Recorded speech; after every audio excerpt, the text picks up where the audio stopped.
Special security force SSF এর প্রতিষ্ঠাবার্ষিকীর রীতি অনুযায়ী আয়োজন করা হয় সরকার প্রধানের সঙ্গে দরবার।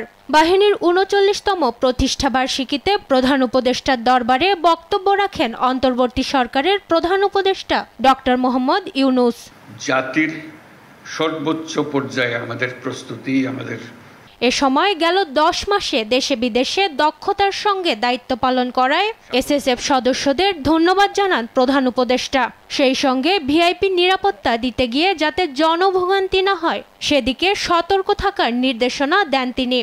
নিরাপত্তার খাতিরে এসএসএফকে বিভিন্ন ধরনের সীমাবদ্ধতা আরোপ করতে হয়, যা অনেক সময় জনভোগান্তির সৃষ্টি করে। এটা যে কোনো নিরাপত্তা বাহিনীকেই করতে হয় নিরাপত্তার খাতিরে। অতীতে শাহজালাল আন্তর্জাতিক বিমানবন্দরে ভিআইপি ফ্লাইটের জন্য প্রায় ১ ঘন্টা সকল ফ্লাইট অপারেশন বন্ধ থাকত। এতে অনেক ধরনের জটিলতার সৃষ্টি হতো। আমি এই নিষেধাজ্ঞা তুলে দিয়েছি।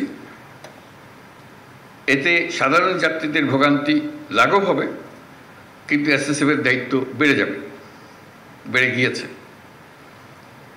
আমি মনে করি জনবিচ্ছিন্ন না হয়ে বরং জনসংযোগ ও নিরাপত্তার মেলবন্ধনের মাধ্যমেই এসএসএফ তার উপর অর্পিত সকল দায়িত্ব সফলতার সঙ্গে পালন করে যাবে।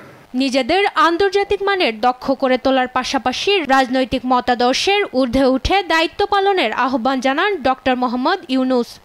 রাষ্ট্রঘোষিত ভিআইপিদের নিরাপত্তা প্রদানে পেশাগত দক্ষতা অর্জনের পাশাপাশি চারিত্রিক দৃঢ়তা, উন্নত শৃঙ্খলা, সততা, দায়িত্বশীলতা এবং মানবিক গুণাবলীর বিষয়সমূহ গুরুত্বের সাথে বিবেচনা করতে হবে এবং সকল ধরনের রাজনৈতিক মতাদর্শের ঊর্ধ্বে থেকে পেশাদারিত্বের সাথে কাজ করে যেতে হবে।